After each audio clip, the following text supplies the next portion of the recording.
This episode is the second in a two-part series on the infamous hacker Kevin Mitnick. If you haven't already, I suggest you go back and listen to part 1. We left last episode in a bit of an interesting place, so let's set the stage.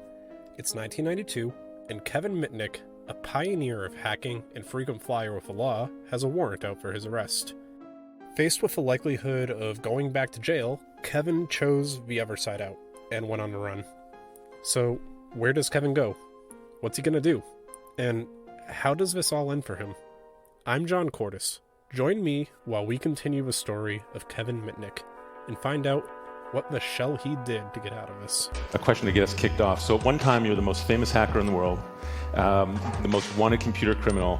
What did you do that got you that honor? I hacked into a lot of systems. The world's most wanted hacker. He'll never guess my password. Please welcome Kevin Mitnick. It's a title that's kind of cool to have, but I had a lot of trials and tribulations to get to that point. A lot of bad things happened in my life. Let's take a step back and see what Kevin was doing at the time when he decided to make this choice. Around this time, he would have been nearing the end of his supervised release for the whole Digital Equipment Corporation debacle. He's done his time at this point, but he's still on a pretty tight leash when it comes to the law and what he can and can't do with computers. So, in an effort to keep lawful employment going, Kevin is currently working at a PI firm in Los Angeles. Not the most attractive of gigs you'd think, but it does seem like it would scratch any itch he gets for things that might be a little bit morally questionable. I mean, where else would you be able to do tracking and maybe even try to play around with some level of social engineering? It's almost as close as he could legally get to his old life without crossing the line of the law. So while Kevin is doing this, he's still of a mind that it's possible he was being monitored. And that's where the informant comes in. The informant tipped off Kevin that he was being monitored and planted the idea to Kevin that Pacific Bell, a company in which he'd already hacked once, had a computer system that he could use to do counter surveillance. If you didn't catch it, that tipped off was in heavy air quotes because it was all orchestrated as a way to get Kevin to break the terms of his release. After hacking Pacific Bell again, Kevin was able to trace FBI phone numbers and find out where they were by tracking their phone's metadata. He went so far as to create his own software he could use to track any known FBI number he had and alert him when they were coming close to his apartment. What he didn't know until it was too late was that this was the line the FBI wanted him to cross, and when he realized what was coming, he decided to play a prank on the FBI agents he suspected were coming to search through his apartment. And so I had a device, and I was working as a private investigator in LA at the time, that I interfaced with my computer in a scanner. So anytime these phone numbers that I classified as FBI cell phones came into my location, into my area, I'd get a warning on my computer. It would beep. One morning I go into the office and I hear this beeping like it's like you didn't disable an alarm. Unbelievably, the beeping is coming from my office. And I go, what's that? And I walk up to the computer and it's my early warning system detected one of the FBI cell phones. And I'm going, oh my God, they're here. What I see from the data it captured is that phone called a payphone number that was across the street from my apartment at 6:30 in the morning. So they were there, but it was like 2 hours earlier. That's interesting. Why would the FBI be at my apartment, but they wouldn't arrest me? Then it hit me. They were there to get a search warrant. So with this foreknowledge that the FBI was at my residence, I decided to take anything related to computers, all my floppy disks, everything out of the apartment and put it at a friend's house. And then I went to the local Winchell's Donut House and bought a dozen donuts. And on the box I wrote FBI donuts. I stuck it in the refrigerator. And then on the outside of the refrigerator, I don't know if you're familiar with the Intel Inside logo. It says Intel Inside. I wrote FBI donuts inside and I stuck it to the refrigerator. And once you know it, at 6 in the morning, my doorknob is wiggling.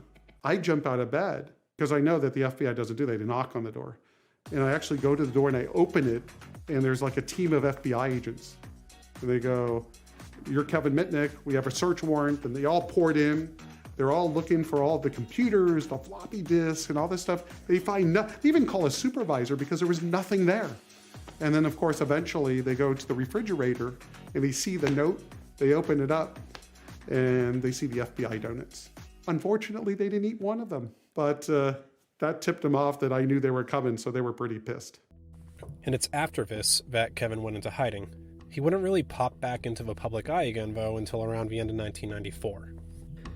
Kevin would fly a bit too close to the sun when he allegedly breaks into the machine of a computational physicist on Christmas Day in 1994.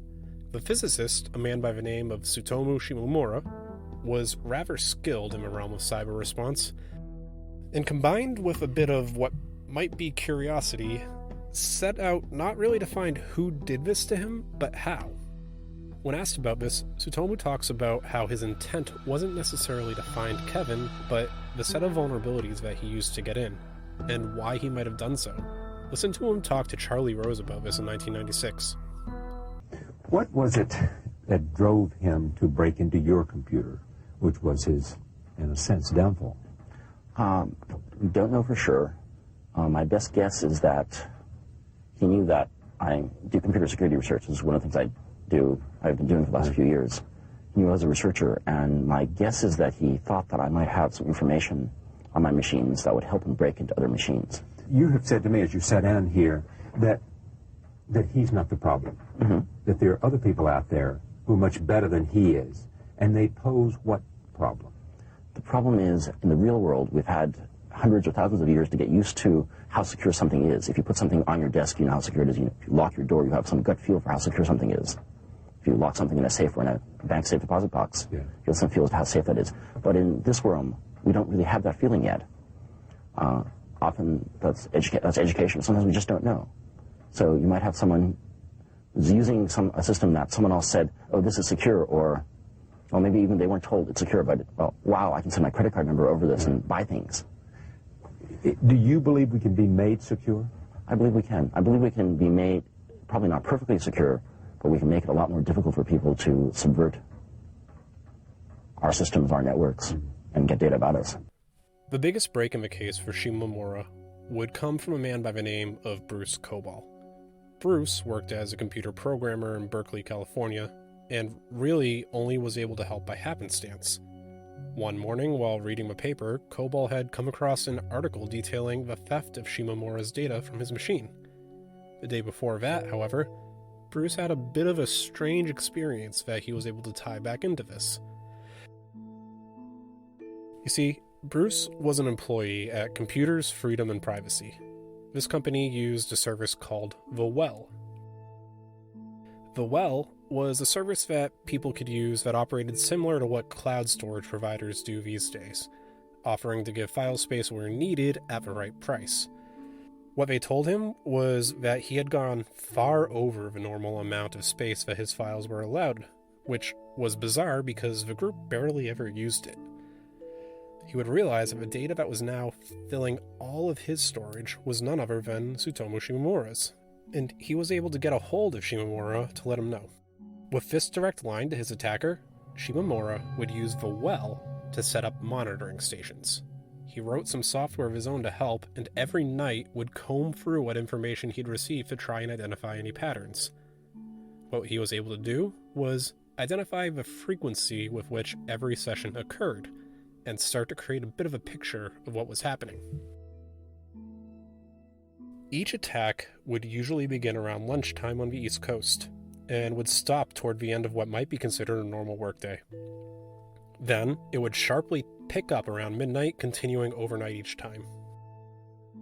According to John Markoff, a New York Times journalist who had taken an interest in this investigation, quote, "The monitoring by Mr. Shimomura enabled investigators to watch as the intruder commandeered telephone company switching centers, stole computer files from Motorola, Apple, and other companies, and copied 20,000 credit card account numbers from a commercial computer network used by some of the computer world's wealthiest and technically savviest people." The attitude toward finding the security holes and wanting to secure them even further is what led Shimomura to ultimately put the effort in and identify Kevin as the threat actor here. Because in researching, he had found that based on Kevin's history of techniques used to hack phone companies and how this hack was perpetrated, Kevin was the one that hacked into this device. This attitude that Shimomura had towards finding security holes and wanting to secure them even further is what led to him ultimately putting the effort in and identifying Kevin as a threat actor here. In researching, he had found that based on Kevin's history of techniques used to hack phone companies and how this attack was perpetrated, that Kevin was the one who hacked into this device. Not only that, but based on the fruits of his investigation, he believed Kevin was hiding somewhere in Raleigh, North Carolina. As Markov had mentioned, Kevin was also alleged to have stolen 20,000 credit card account numbers from a commercial computer network provider named Netcom. In the investigation of his Netcom hack, Shimomura found some pretty suspicious activity. You see, the way Netcom worked was that you would dial in to receive service. So, if you could dial in remotely, you'd be able to mask your location a bit. He found that out of Raleigh, there was some weird behavior where a local switching office operating through GTE was looping calls through a nearby call switch operated by Sprint. Due to some clever manipulation of their software, Sprint and GTE each thought the calls were coming from each other and wouldn't really keep track of them. Not quite sure where to go, Shimomura would contact Sprint and try to get a hold of a technician. With their help, he was able to find the source number that started the line, and when he dialed it, he was greeted with a series of that entire loop hanging up over and over and over again.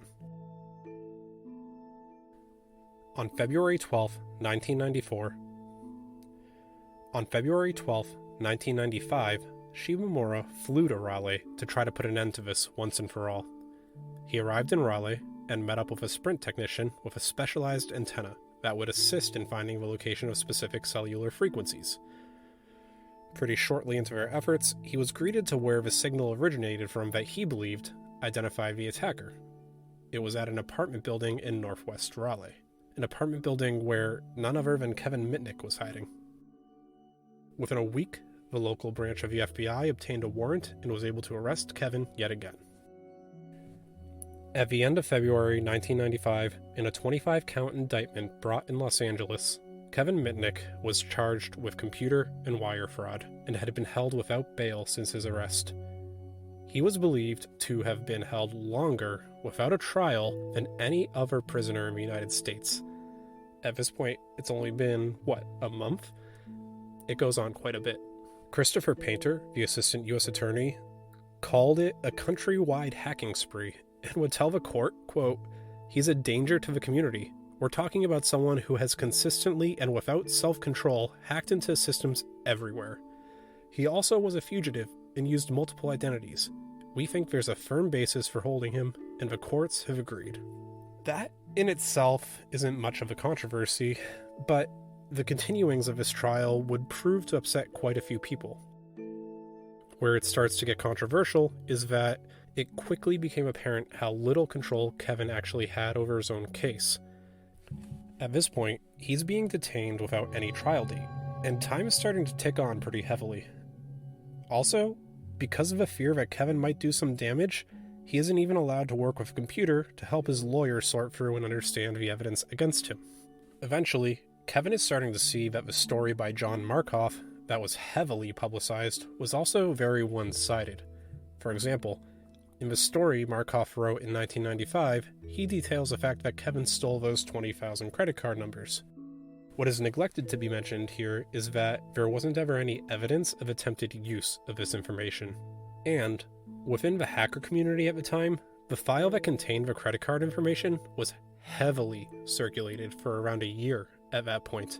Many hackers had chimed up to say they also had this file and that if you didn't know what you were doing.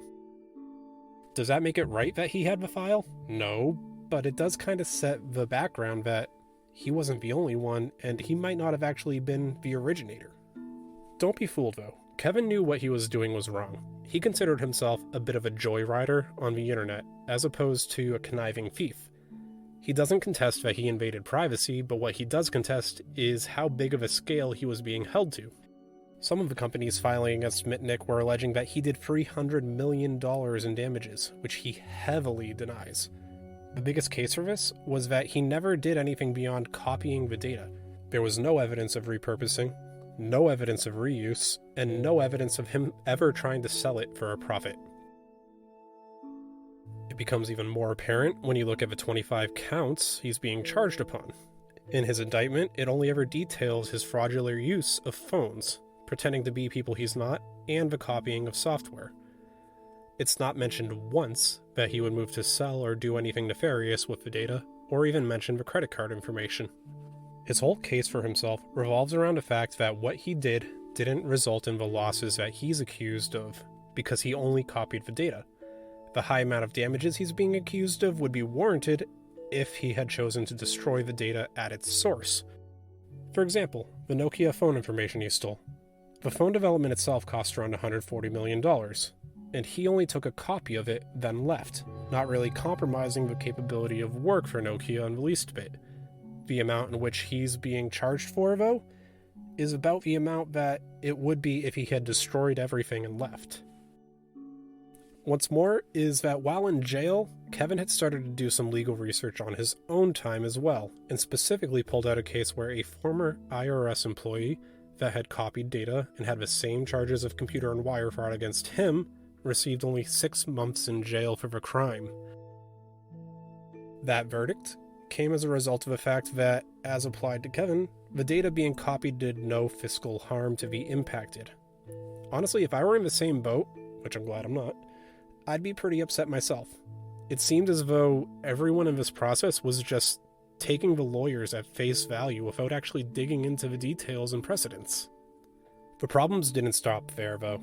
Like I said, Kevin was never offered bail, so at this point he's still in jail and waiting for his trial. It wouldn't come for quite a while. 1999 to be exact. Keep in mind, he was arrested in 1995. That's 4 years. Imagine that. Waiting for 4 years just to get to your trial? Eventually, he'd get his day in court in 1999 and plead guilty to 4 counts of wire fraud, 2 counts of computer fraud, and 1 count of illegally intercepting communications, a seemingly far cry from the 25 they attempted to charge him with. Well, this treatment wasn't the first time Kevin had been kind of screwed over by the government, and some people had started to realize this as well. They particularly took notice to his biggest mistreatment, which came from his sentence just before he went on the run. This sentence we talked about last episode, so listen to Kevin talk about what happened. Can you believe that? Without any kind of ability to defend himself or fight the prosecutor's claims, he was locked away for 8 months in solitary confinement. The prosecutor's claims were utterly ridiculous. I think part of it stemmed from the idea that hackers could connect to foreign systems via a call-in line, which wasn't inherently wrong.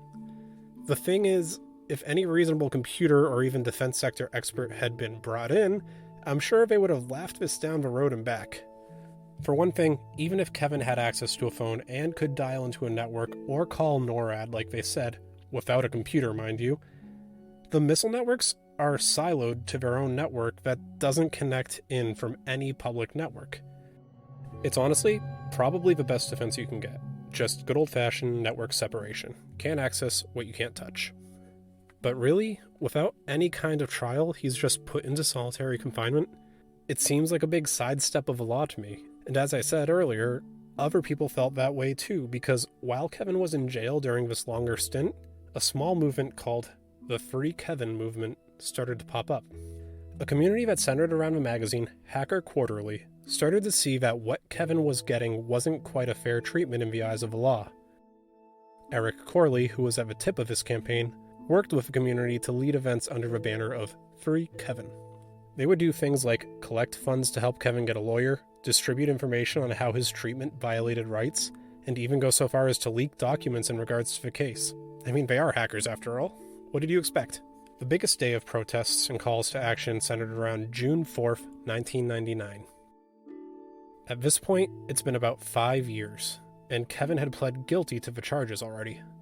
Many in this group believe that Kevin was pressured into accepting the plea deal he was given under the threat of not getting a trial for quite a long time, and the chatter online has only gotten more and more heated by now.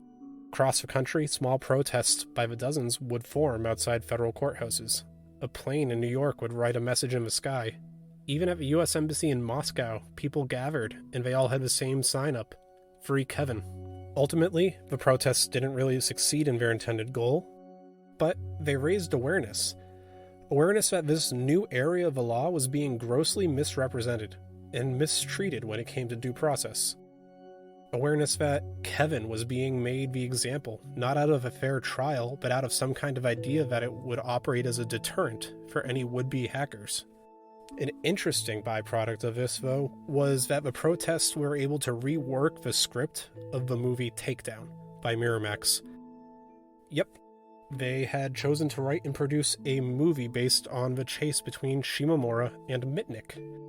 However, early drafts were apparently rather off base, having written in that Kevin would use racial slurs against Shimomura all the time, and that he had physically assaulted him. Neither of those things ever actually happened. In fact, in all this, Kevin never got close to Shimomura at all. They hadn't really seen each other in person. This chapter of Kevin's life came to a close when he was released after his plea sentence was carried out, in January of the year 2000. But was he really free? How could he just put this behind him and move on? It seemed like Kevin faced yet another turning point in his life. He would have to either go back to his old ways, maybe become a PI and continue his hacking ventures at even greater risk than before, or try to start something new. I'm happy to say that he found a bit of a middle ground here. Since his release, Kevin has put out several best-selling books detailing his life, his love of hacking, and the process behind some of the biggest exploiters, intruders, and deceivers.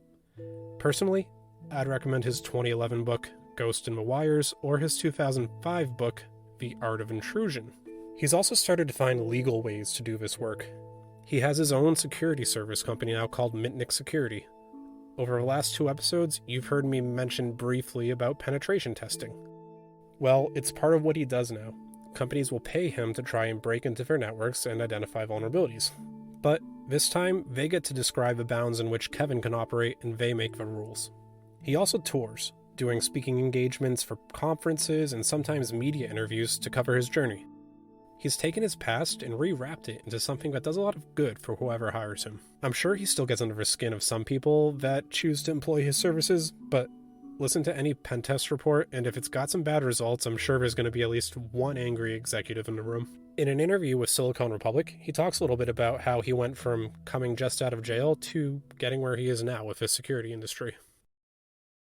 What happened is when I was released from custody, I had no idea what I would do. There was no, when I was a hacker, there was no such thing as penetration testing. That didn't even exist.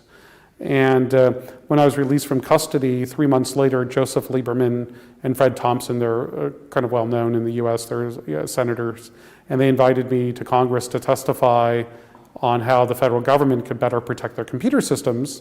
And so I went and had to get permission from the probation department to travel to Washington. So I went there and I submitted written testimony, I did verbal testimony, and it kind of, started a career because when people started calling me. I never thought that would be like kind of the jump start to a career in security consulting. But naturally I fell into it, right? Because the difference between black hat hacking and ethical hacking is simply authorization from the client. Plus, I never had the motivation to make money or to harm anybody. Even when I started this, it was all about the pranksterism and the knowledge. So naturally, when ethical hacking started to exist and companies would use ethical hackers to test their security controls, I naturally fell into that. When you think about hacking, kind of like Pablo Escobar becoming a pharmacist. Kevin was there early, making waves. If you believe his side of the story, he never did it with any ill intent, more just to see if he could. If you believe those who found themselves on the other side of his antics, he was a terror to a more naive age of infrastructure and security. Either way you frame it, security standards have been set, case laws defined, and stories all built on the back of a kid that started off just by getting some free bus rides. I'm hoping one day I get to meet or even talk to the man myself because I'd love to pick his brain on the subject. Until then, I'm John Cordes. Thanks for listening to me explain what the shell happened to Kevin Mitnick. I just want to take a minute to thank everyone that has taken the time to listen to this so far. The first 2 episodes got a combined 1,000 listens or so, and to say I was shocked would be putting it lightly. I'd like to ask one thing for anyone listening, though. If you follow @shell_pod on either Twitter or Instagram, I'm going to start playing with a format in some of the upcoming episodes. And your feedback is going to be key in how the show develops. But that's it for now. I'll see you in 2 weeks for the next episode of What the Shell.